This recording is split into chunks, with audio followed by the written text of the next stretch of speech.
नमस्कार, स्वागत है एलएनएमयू नोट्स में। पिछले वीडियो में हम लोगों ने यहाँ तक कर लिया हुआ था। यूनिट 1 का क्लास 1 वहाँ तक कंप्लीट था।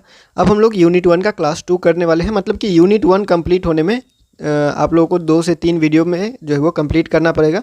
अगर आप एक ही वीडियो में कंप्लीट करना चाहते हैं सारा कुछ, तो देखिए जब आप कुछ पढ़ लेते हैं तभी आप ऐसा कर सकते हैं। आप चाहिएगा कि सब कुछ एकदम शॉर्ट कर दिया जाए शुरुआत में ही, तो फिर वो समझ से बाहर जाने लगेगा और फिर आप उसके डिटेल में जाना चाहेंगे।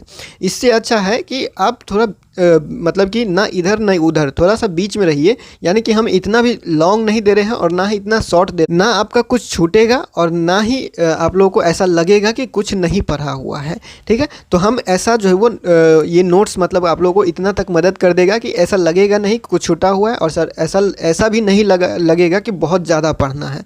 ठीक है, तो यहाँ तक हम लोगों ने कंप्लीट कर लिया था यूनिट 1 क्लास 1। बिहार के सभी यूनिवर्सिटी और इंडिया के बाकी यूनिवर्सिटी भी आप जो है वो अपने सिलेबस के अकॉर्डिंग इसको फॉलो कर सकते हैं। ये जो क्लास 1 का पीडीएफ है वो हम टेलीग्राम पे शेयर कर चुके हैं। हिंदी मीडियम और इंग्लिश मीडियम दोनों में शेयर किया गया है, तो दोनों मीडियम के स्टूडेंट वो देख सकते हैं। हिंदी मीडियम में थोड़ा सा ट्रांसलेशन में प्रॉब्लम होता है क्योंकि वो इंटरनेट से किया जाता है डायरेक्ट ट्रांसलेशन।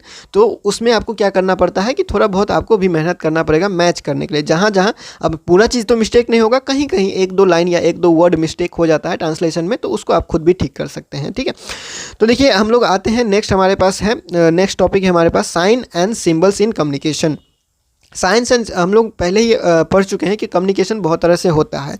अब उसमें आ जाता है साइन एंड सिंबल्स। तो sign and symbols plays a significant role in human communication. They help convey message without using words and are essential for effective communication in diverse context. यानी कि विभिन्न तरह का, बहुत तरह का जो मतलब कि रूप में आप इसको यूज़ कर सकते हैं। और ये जहाँ पे हम शब्द इस्तेमाल नहीं कर सकते वहाँ पे हम लोगों को बातचीत में ये काम आता है। और क्या काम आएगा? वही तो काम आएगा कि किसी साइन लैंग्वेज को यूज़ करके, किसी जो है वो हम लोग को सिंबल को यूज़ करके, कोई निशान यूज़ करके, वो भी एक तरह का बातचीत करने का माध्यम ही होता है। Importance of science and single के बारे में साइंस एंड सिंबल के बारे में बात करें तो मीडियम फॉर कम्युनिकेशन ये प्रदान करता है। यानी कि एक मीडियम देता है हम लोग को बातचीत करने के लिए। साइन और सिंबल भी एक मीडियम ही हुआ। Sign and symbols are a universal language. और ये ऐसा नहीं, ये यूनिवर्सल लैंग्वेज है। यूनिवर्सल लैंग्वेज हम इसको क्यों बोल सकते हैं? क्योंकि इसमें कोई शब्द है नहीं। तो शब्द है तो ना ये इंग्लिश होगा, ना ये हिंदी होगा, ना मराठी होगा, ना फिर उर्दू होगा, फारसी होगा, या ना फ्रेंच होगा, ना जर्मन होगा। मतलब किसी भाषा में ये नहीं है। ये एक ही भाषा है जो कि पूरे विश्व में चलेगा। ठीक है, साइन लैंग्वेज एक ही भाषा रहेगा, सिंबल एक ही रहेगा जो कि हम हर जगह इस्तेमाल कर सकते हैं, जो कि हम यूज़ कर सकते हैं हर जगह। Can be understood by people from different culture and languages. ठीक है, अगर आपका भाषा भी अलग अलग है, आप मैथिली बोलते हैं, कोई भोजपुरी बोलता है, कोई हिंदी बोलता है, या फिर कोई इंग्लिश बोलता है, चाहे आप कुछ भी बोल रहे हैं, तो आपका जो साइन और सिंबल होगा, आप साइन जो देंगे, हाँ का जो आप माथा हिला के हाँ करेंगे या ना करेंगे, या हाथ हिला के, या जो भी आप इस्तेमाल करेंगे, वो हर भाषा में तो सेम ही रहेगा। तो इसको हम यूनिवर्सल लैंग्वेज के तौर पे बोल सकते हैं। ओके, नेक्स्ट है हमारे पास एग्जाम्पल। तो एग्जाम्पल में क्या है, जैसे ट्रैफिक सिग्नल है, इमोजीज आप इस्तेमाल करते हैं मैसेज में, लोगो हो गया। ठीक है, तो ये क्या है, इंस्टेंट हम लोगों का मैसेज भेजने में मदद करता है। यानी कि जैसे एक इमोजी भेजते हैं स्माइल का, तो उसे पता चल जाता है हंसी है। ठीक है, उसमें लिखना तो नहीं पड़ता है कि वो स्माइल है। और वो हम व्हाट्सएप से अगर आप कहीं दूसरे देश में भेजें या फिर किसी दूसरे लैंग्वेज में से बात कर रहे हो उसको भेजें, तो इमोजी हर जगह वही रहेगा। ठीक है, तो ये हो गया हम लोग का यूनिवर्सल भाषा टाइप। ठीक है, लेंदी एक्सप्लेनेशन मतलब बहुत लंबा चौड़ा भाषण के अलावा, मतलब लिखने के काम को हम लोगों का ये क्या करता है, ख़त्म कर देता है और बात को कह भी देता है। Question number point number 2, simplicity in conveying complex ideas. यानी कि इसमें हम लोग को ज़्यादा कोई ऐसा वर्ड इस्तेमाल नहीं करना पड़ता है। ये उस चीज़ को सिंपल कर देता है।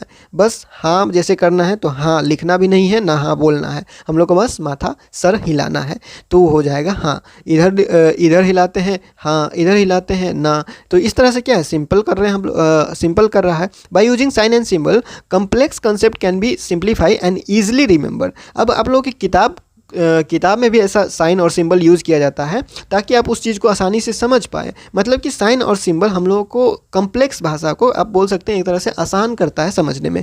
नेक्स्ट है identification and direction. Science and symbol help identify places, people and object. जैसे रास्ते पे जाते हैं तो डायरेक्शन बताने में काम आता है। जैसे कि एग्जांपल के लिए आप लोगों का stop sign tells driver to halt, making it easier to understand and follow. जैसे वही चीज़ बात है, ट्रैफिक सिग्नल है या फिर रोड में कई डाइवर्सन है, आगे रोड ख़राब है तो आप दूसरे रोड ले लीजिए। Orientation and guidance, brand identity, मतलब लोगो वगैरह यूज़ करते हैं या फिर जो भी ऐसा चीज़ ट्रेडमार्क हो गया, वो सब क्या है, ब्रांड के लिए एक आइडेंटिटी, एक पहचान प्रदान करता है। जैसे कि कोई गाड़ी है, जैसे जैगुआर है या ऑडी है या फिर कुछ है, तो इस वो लोग का लोगो देखते ही हम लोग समझ जाते हैं। जैसे कि मिथिला यूनिवर्सिटी का ही लोगो है या फिर किसी यूनिवर्सिटी का लोगो है, तो लोगो देखते ही समझ जाते हैं कि वो उस यूनिवर्सिटी का है या फिर वो उस चीज़ का है। ठीक है, तो वो क्या है, एक सिंबल है। ठीक है, तो इस तरह से हम लोग यूज़ करते हैं। Cultural significance, certain sign and symbol hold culture meaning that reflect a society's value and tradition. अब ये भी एक इंपॉर्टेंट पॉइंट है, जो साइन और सिंबल किसी किसी कल्चर में, हर कल्चर का कुछ कुछ साइन और सिंबल अलग अलग हो सकता है। ठीक है, जैसे कि हम एग्जाम्पल देते हैं क्रॉस का। ठीक है, ये क्रिश्चियन के लिए ये जो सिंबल्स है, ये साइन सिंबल इस्तेमाल करते हैं क्रिश्चियन के लिए, ये जीसस क्राइस्ट के लिए हैं। तो इस तरह का कुछ कुछ सिंबल होता है जो अलग अलग कल्चर को मतलब कि वो लोग मानते हैं, उस सिंबल को अलग अलग कल्चर में अलग अलग तरह का सिंबल माना जाता है। तो एक तरह का क्या करता है, मीनिंग वो होल्ड करता है, मीनिंग उसके साथ जुड़ा होता है। अलग कल्चर में अलग मीनिंग होता है, अलग साइन और सिंबल को लेके वो उन लोगों ने अपने कल्चर में ही फैलाया हुआ होता है। टाइप्स और टाइप्स के बारे में बात करें कि सिग्नल और टाइप कैसे कैसा होता है, किस तरह का सिग्नल और सिंबल्स होता है। तो विजुअल होता है जो एक तरह से दिखाई देता है। ऑडिटोरी सिंबल होता है जो सुनाई देता है, जैसे कि घंटी बजना, हॉर्न बजाना, इस तरह का भी ये सब भी क्या हो जाता है, सिंबल और साइंस में आ जाता है। विजुअल में जैसे इमेज है, लोगो है, डायग्राम है, मैप है, तो ये सब क्या आ जाता है, विजुअल में जो दिखाई दे रहा है। ऑडियो में जो सुनाई दे रहा है, तो सुनाई क्या से दे रहा है, जैसे स्कूल में छुट्टी होता है तो घंटी बजता है या फिर एक बेल हो गया, दो बेल हो गया, इस तरह का क्या है, ऑडियो में आ जाता है। ट्रैफिक सिग्नल है, हॉर्न बजा रहा है, साइड करना है, हॉर्न बजा रहा है। ठीक है, फिजिकल साइन जैसे बॉडी लैंग्वेज है, जेस्चर है, फेशियल एक्सप्रेशन है, चेहरा से बोल रहे हैं, आँख से बोल रहे हैं, हाथ हिला के, पैर हिला के, मतलब किसी तरह से बॉडी लैंग्वेज का इस्तेमाल कर रहे हैं, जेस्चर, हाव भाव का, फेशियल एक्सप्रेशन, ये सब इस तरह का, इतना टाइप का क्या हो जाता है, साइन और सिंबल में आ जाता है, विजुअल, ऑडिटरी और फिजिकल। ठीक है, नेक्स्ट है silence as a mode of communication. अब जो चुप्पी होता है, जो हम चुप होते हैं, वो भी एक तरह का कम्युनिकेशन है, वो भी एक तरह का संचार है, वो भी बातचीत है। कोई चुप है, इसका मतलब वो भी बात कर रहा है, कुछ तो कह रहा है। या फिर आपने कुछ बोला, उसने सर हिलाया, नहीं हिलाया, कुछ नहीं किया, बस वो चुप है, इसका मतलब तो दो तीन बात हो सकता है कि आप जो बोल रहे हैं वो उसमें हाँ में हाँ मिला रहा होगा, या उसको आपका बात पसंद ही नहीं होगा, तो कुछ तो वो कह ही रहा है। तो साइलेंस भी एक तरह का क्या है, कम्युनिकेशन है, मीडियम है, वो भी है। ठीक है, वो भी एक माध्यम ही है हम लोगों के बातचीत करने का। तो साइलेंस इज एन एसेंशियल ये often overlooked from form of communication. Sometimes not speaking convey more than words can. मतलब कि कभी कभी बोलने से ज़्यादा चुप होना बहुत बड़ा मैसेज दे सकता है। ठीक है, sometimes not speaking convey more than words can. Communication through silence. अब साइलेंस के थ्रू चुप रहकर किस तरह से कम्युनिकेट करता है, किस तरह से बात होता है, तो ये इमोशनल एक्सप्रेशन, मतलब कि साइलेंस कैन एक्सप्रेस इमोशन, जैसे कि एंगर हो गया, सैडनेस हो गया, दुखी है, गुस्सा है, अप्रूवल, यानी कि अगर आप उसमें हामी भर रहे हैं, हाँ में हाँ मिला रहे हैं, नहीं मिला रहे हैं, वो उस तरह का। जैसे कि if an employee ask for a salary raise and the employer remain silent, it might indicate refusal. यानी कि एक एम्प्लॉय को मान लीजिए कि सैलरी हाइक के लिए, यानी कि उसके पेमेंट को बढ़ाने के लिए पूछा जा रहा है और एम्प्लॉयर साइलेंट है, तो इसका मतलब ये भी हो सकता है कि वो उस चीज़ को रिफ्यूज़ कर रहा है, उतना उसको पसंद नहीं होगा। ठीक है, नेक्स्ट पॉइंट है हमारे पास एग्रीमेंट और डिसएग्रीमेंट। एग्रीमेंट और डिसएग्रीमेंट, साइलेंस जो है वो एग्रीमेंट भी हो सकता है और डिसएग्रीमेंट हो सकता है। इसमें थोड़ा सा पॉइंट पढ़ लेते हैं क्या लिखा हुआ है। In some situation silent can indicate agreement और disagreement. For example, if a group is asked whether they agree with a decision and there is a silence, it might mean they disagree और are not in favour. यानी कि अगर आप किसी group को पूछ रहे हैं कि क्या ये होना चाहिए या नहीं होना चाहिए, क्या इसका सरकार बनना चाहिए नहीं बनना चाहिए, तो वो अगर साइलेंट है तो इसका मतलब हो सकता है कि वो आपके बात से सहमत नहीं है या फिर आपके बात का फेवर में, आपके फेवर में वो नहीं है। ठीक है, तो इसका मतलब ये भी हो सकता है। नॉन वर्बल कम्युनिकेशन के रूप में भी ये आता है साइलेंस। साइलेंस एक नॉन वर्बल कम्युनिकेशन है, क्योंकि साइलेंस में हम कोई शब्द तो बोल नहीं रहे, कोई वर्ड तो नहीं बोल रहे हैं, तो ये भी एक नॉन वर्बल कम्युनिकेशन हो गया। Silence allows for a non verbal cues such as body language, facial expression, eye contact which can communicate complex feeling and intentions. ठीक है, क्लियर। नेक्स्ट पॉइंट है अटेंशन एंड लिसनिंग। मतलब अगर हम चुप रहकर किसी को सुन रहे हैं, चुप रह रहे हैं, कोई बोल रहा है और हम चुप है, इसका मतलब ये भी हो सकता है कि हम उसको ध्यान से सुन रहे हैं और ये एक एक्टिव लर्निंग में चला जाएगा। मतलब कि silence is used in active learning where a person is paying close attention without interrupting the speaker. यानी कि जो सामने, जैसे टीचर कोई पढ़ा रहा है तो आप उसको बीच में डिस्टर्ब नहीं कर रहे हैं, ध्यान से सुन रहे हैं। ये एक तरह का क्या है, कम्युनिकेशन ही है। मतलब active learn attention and listening, मतलब आप अटेंशन दे रहे हैं, ध्यान दे रहे हैं और ध्यान से सुन रहे हैं। This shows respect and fosters better communication. मतलब ये एक तरह से क्या कर रहा है, एक तरह से ये भी बता रहा है कि वो आप सामने वाले के बात का आदर भी कर रहे हैं, आप उसको सुन रहे हैं, ध्यानपूर्वक सुन रहे हैं। तो इस तरह का चीज़ जो है वो इसमें आ जाता है। किस में आ जाता है, तो ये टाइप्स ऑफ सॉरी ये आ जाता है कि साइलेंस के थ्रू किस तरह से, मतलब साइलेंस से किस तरह से बातचीत होता है। तो इसमें 4 पॉइंट हो गया। इंपॉर्टेंस के बारे में बात करें कि साइलेंस का इंपॉर्टेंस क्या क्या है, चुप रहना क्या क्या इंपॉर्टेंस देता है हम लोगों को, मतलब उसका क्या इंपॉर्टेंट है। तो फॉस्टर्स फोकस, यानी कि silence help people concentrate and absorb information specially in presentation और डिस्कशन। यानी कि साइलेंस रहना हम लोगों को मदद करता है किसमें, इंफॉर्मेशन जो हम लोग को जानकारी दिया जा रहा है उसको एब्जॉर्ब करने में, लेने में मदद करता है, कंसंट्रेट करने में, ध्यान देने में, ध्यान केंद्रित करने में, स्पेशली जब कोई प्रेजेंटेशन दे रहा होता है या फिर कुछ डिस्कशन हो रहा होता है उस समय में।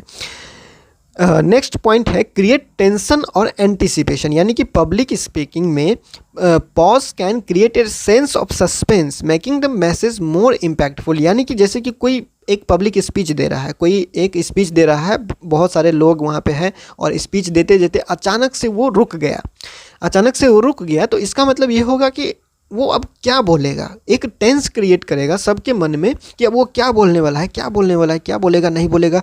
इसका एक क्या होता है, टेंस क्रिएट करता है, पब्लिक में सस्पेंस क्रिएट कर देता है, जो कि स्पीच को और इम्पैक्टफुल बना देता है। ठीक है, नेक्स्ट हमारे पास क्या है, expresses respect. In many cultures silence signify respect for others opinion और thoughts।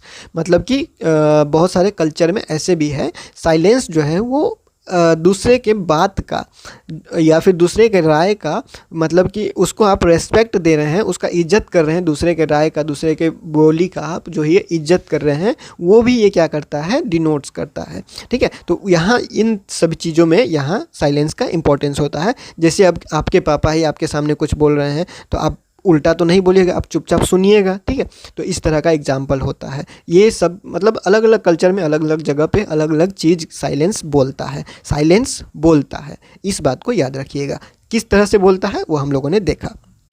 Cultural aspects of communication. अब कम्युनिकेशन है, बातचीत है, तो उसमें कल्चर पे भी प्रभाव डालेगा। मतलब कि कल्चर का जो प्रभाव है वो कम्युनिकेशन पे पड़ेगा, कम्युनिकेशन स्टाइल पे पड़ेगा। मतलब कि आप जहाँ से आते हैं उसका कुछ न कुछ अंश आप में बचा होता है, आपके कम्युनिकेशन स्टाइल में वो दिखता है। ठीक है, मतलब कि जैसे कि आप अपने गांव से कहीं बाहर जाते हैं तो कुछ समय के लिए आपका कल्चर आपके बात में दिखेगा। हालांकि वो धीरे धीरे डेवलप हो जाता है उसी जगह के हिसाब से, लेकिन वो दिखता है। तो इसमें अगर हम अंडरस्टैंड करने का कोशिश करें कल्चर इन कम्युनिकेशन को, तो पहला पॉइंट हमारे पास आएगा कल्चरल डाइवर्सिटी। यानी कि अलग अलग तरह का कल्चर होता है, डाइवर्स कल्चर होता है। हमारे इंडिया में बहुत ज़्यादा कल्चर है। Different culture have distinct ways of communicating. जैसे कि एग्जांपल के बारे में बात करेंगे तो in high context culture like Japan, India Communication is often indirect and depend on context, while low context culture like US rely on clear and direct verbal communication। यानी कि जो जैसे कि जापान है, इंडिया में जापान और India के तरह का जो इस तरह का जो देश है, एग्जाम्पल है, यहाँ पे जो कल्चर चलता है वो है कि communication is often indirect and depends on the context. Communication जो होता है, संचार जो होता है, वो ज़्यादातर क्या होता है, वो होता है इनडायरेक्ट, मतलब कि हम डायरेक्ट कम्युनिकेट नहीं कर रहे हैं, घुमा फिरा के बातचीत कर रहे हैं। एंड डिपेंड्स ऑन कंटेक्स्ट, और क्या बोला जा रहा है, किस कंटेक्स्ट में बोला जा रहा है, डिपेंड तो उस पर करेगा ही। लेकिन जो लॉ कंटेक्स्ट कल्चर है, जैसे कि यूएस है, यूनाइटेड स्टेट्स है, rely on clear and direct verbal communication. वहाँ पे क्या चलता है कि क्लियर और direct verbal communication. Next culture norms होता है। अब सब कल्चर का अलग अलग नियम कानून होता है, तो उसके हिसाब से क्या ये कम्युनिकेशन में क्या जो है वो इन्फ्लुएंस करता है। तो जैसे कि factor like punctuality, decision making and social norms वेराई across culture and affect how people communicate. यानी कि हर तरह के कल्चर में अलग अलग नियम कानून होते हैं जो आप बचपन से फॉलो करते हुए आ रहे हैं।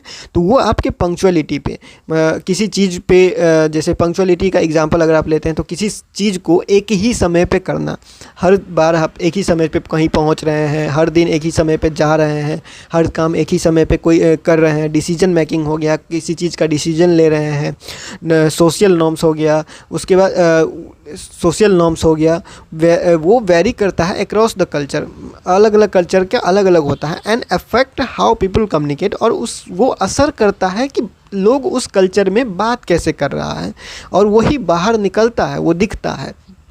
नेक्स्ट हमारे पास है globalization and communication. As business operate globally, understanding culture difference has become essential for effective communication in multinational teams. तो यहाँ पे क्या बोलना चाह रहा है कि एक बिजनेस जो है वो जो कि ग्लोबली ऑपरेट कर रहा है, जो मल्टीनेशनल कंपनी है, इधर भी इंडिया में भी चलता है, यूएस में भी चलता है, गूगल, यूट्यूब, ऐसा एग्जांपल जो है, मतलब कि गूगल, माइक्रोसॉफ्ट वगैरह का जो एग्जांपल आप ले सकते हैं। Understanding cultural difference has become essential. अब उसको जो है, उस कंपनी को कल्चरल डिफरेंस समझना ज़रूरी पड़ जाता है, क्योंकि अगर आप इंडिया में आके बिजनेस कर रहे हैं तो इंडिया के कल्चर को समझना पड़ेगा, यूएस में जाके बिजनेस कर रहे हैं तो यूएस का कल्चर समझना पड़ेगा। तो इस तरह से ज़रूरी पड़ता है हम लोगों को कल्चर का जो कम्युनिकेशन में जो इफ़ेक्ट होता है वो समझना पड़ेगा, तब जाके हम अच्छा बिजनेस कर पाएंगे या वहाँ के चीज़ों को समझ पाएंगे और इफ़ेक्टिव कम्युनिकेशन कर पाएंगे, मतलब कि असरदार एक संचार कर पाएंगे ताकि वहाँ हमारा बिजनेस इस्टेब्लिश्ड हो। ठीक है, इंट्रा कल्चर कम्युनिकेशन पे आते हैं। तो इंट्रा कल्चर हम लोगों ने, और इंटर कल्चर, देखिए इंटर कल्चर और इंट्रा कल्चर कम्युनिकेशन हम लोगों ने पहले वीडियो में बताया था इंटर कल्चर और इंट्रा कल्चर में क्या फ़र्क होता है। तो इंटर कल्चर जब हम दूसरे कल्चर के साथ कम्युनिकेट करते हैं, बातचीत करते हैं, जब हम दूसरे लेवल पे जाके बातचीत करते हैं तो वो हो जाता है इंटर कल्चर में। और इंट्रा कल्चर में जब हम लोग क्या करते हैं, अपने लेवल पे, अपने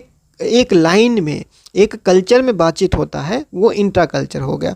मतलब हम इसको एग्जाम्पल के तौर पे इसलिए ऐसे याद रखने के लिए आपको बोले थे कि इंटर कास्ट मैरिज आपने सुना होगा।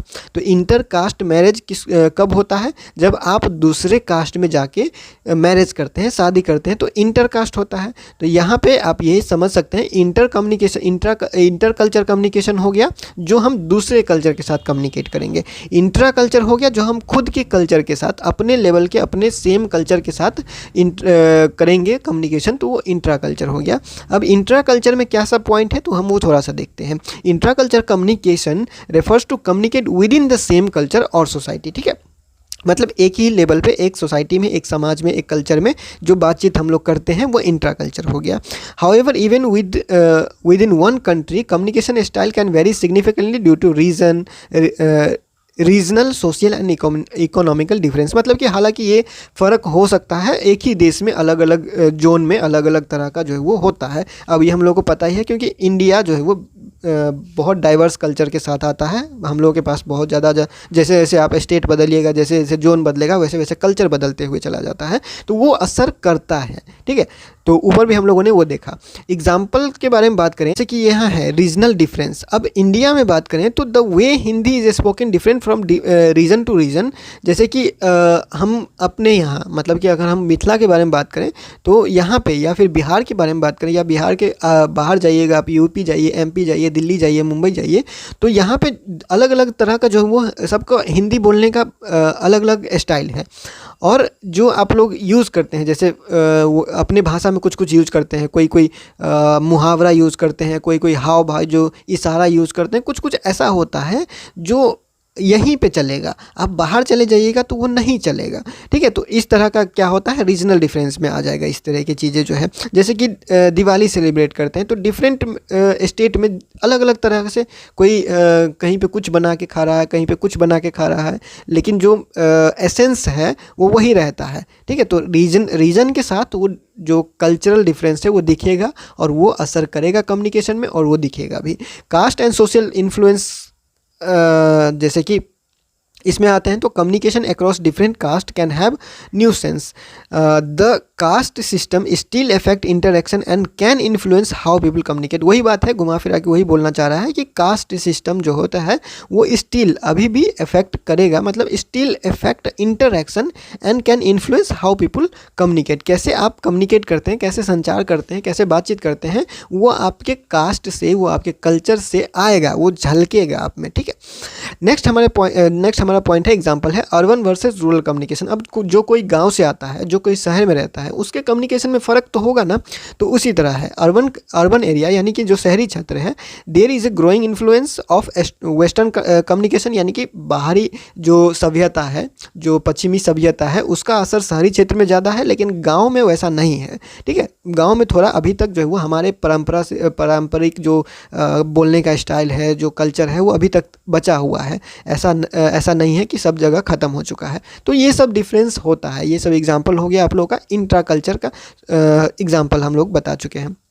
अब इंटर कल्चर कम्युनिकेशन पे आते हैं। तो इंटर कल्चर हम क्या होता है वो हम बता चुके हैं। Inter culture communication happens between individual from different culture background बता चुके हैं। डिफरेंट अलग अलग कल्चर में जो बातचीत होता है, कम्युनिकेट करते हैं, वो इंट्राकल्चर कम्युनिकेशन हो गया।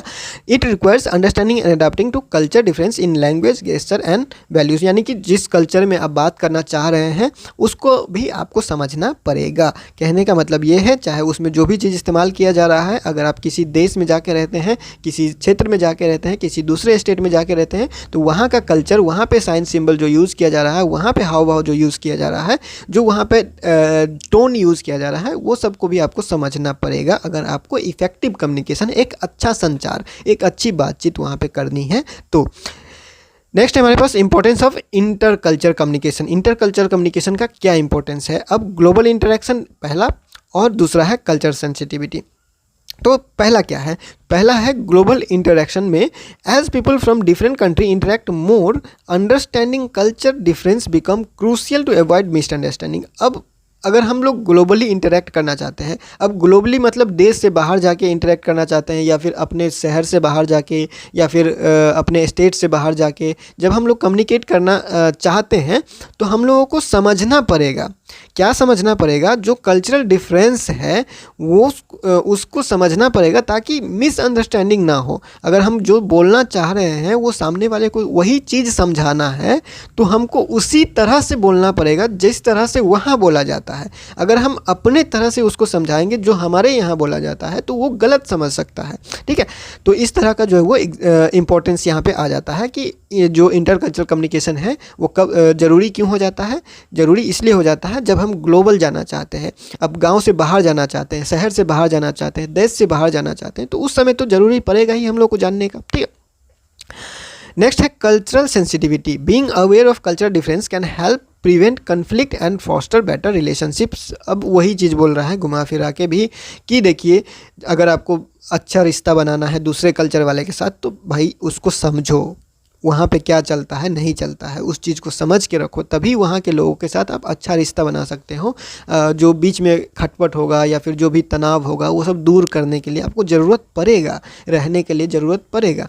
एग्जाम्पल के बारे में बात करेंगे इंटर कल्चर कम्युनिकेशन का, तो इंडिया एंड वेस्टर्न कल्चर में क्या एग्जाम्पल यहाँ पे देखिए। यहाँ पे हम देखेंगे पहला लाइन है, in India a yes response can someone means I hear you but not necessarily agreement which might confuse westerners who interpret it as confirmation. जैसे कि इसके कहने का मतलब ये है कि जैसे इंडिया में जैसे कोई आपको कोई बात बोल रहा है तो आप हाँ बोल रहे हैं, इसका मतलब ये नहीं है कि आप उसके साथ सहमत है, लेकिन ये कन्फ्यूज़ कर सकता है जो पश्चिमी सभ्यता के कल्चर में ये एक कन्फ्यूजन क्रिएट कर सकता है जो इसको हाँ मान लेगा। मतलब कि आप हाँ यस बोल दिए, इसका मतलब सहमति नहीं है इंडिया में, लेकिन वही अगर बाहरी देश से आया अगर हाँ बोले हैं तो वो सहमति भी मान लेगा। ठीक है, तो ये हो गया एक एग्जाम्पल। दूसरा आप ये बोल सकते हैं कि the Indian note A common gesture can also confuse foreigners because it holds various meaning depending on the context. अब किस सेंस में बोला जा रहा है, किस कॉन्टेक्स्ट में बोला जा रहा है, उस हिसाब से हम हाव भाव दिखाएंगे, उस हिसाब से हम अपना माथा सर हिलाएंगे, जो भी है, तो वो कन्फ्यूज़ कर सकता है सामने वाले को जो बाहर देश से आया है, वो हमारे देश में नहीं रहता है, वो हमारे कल्चर में नहीं रहता है, तो वो कन्फ्यूज़ हो जाएगा। एग्जाम्पल इसका हो गया ये भी। ठीक है, तो नेक्स्ट हमारे पास है cross culture communication. Cross culture communication जो है goes beyond simply interacting between two culture, यानी दो कल्चर के बीच में जो इंटरेक्शन हो रहा है वो ये क्रॉस कल्चर उससे आगे है। इसमें जो है वो इन्वॉल्व होता है, क्या इन्वॉल्व होता है कि हम दो कल्चर को, डिफरेंट कल्चर को कंपेयर करने लगते हैं, उसके वैल्यूज़ को, बिहेवियर को, ट्रेडिशन को। जब कंपेरिजन का बात आता है, जब समझने का बात आता है, तब क्रॉस कल्चर कम्युनिकेशन होता है। ठीक है, इसका अगर factor influencing cross culture communication देखेंगे, मतलब कि क्या क्या फैक्टर जो है वो इन्फ्लुएंस करता है क्रॉस कल्चर कम्युनिकेशन को, तो पहला है फिजिकल जेस्चर। फिजिकल जेस्चर में क्या आता है, जैसे कि हैंडशेक हो गया, हाथ मिलाना, आई कांटेक्ट हो गया, बॉडी लैंग्वेज हो गया, can have different meaning in different language. ठीक है, डिफरेंट कल्चर में हाथ मिलाना, जो वो आई कांटेक्ट या फिर बॉडी लैंग्वेज अलग अलग हो सकता है, मतलब अलग अलग मीनिंग हो सकता है। जैसे कि यहाँ पे अगर कोई आँख उठा के देख रहा है या फिर कोई आँख में आँख डाल के देख रहा है, मिला के देख रहा है बहुत देर तक, हो सकता है यहाँ पे एक कल्चर में अच्छा माना जाता हो कोई इशारा और दूसरे कल्चर में वो इशारा गलत माना जाता हो। ठीक है, तो इस तरह से आप क्या कर सकते हैं, समझ सकते हैं इस चीज़ को। जैसे कि अभी के लिए मान लीजिए कोई कल्चर में एवॉइडिंग आई कांटेक्ट, मतलब कि आई कांटेक्ट को एवॉइड करना साइन ऑफ रेस्पेक्ट है।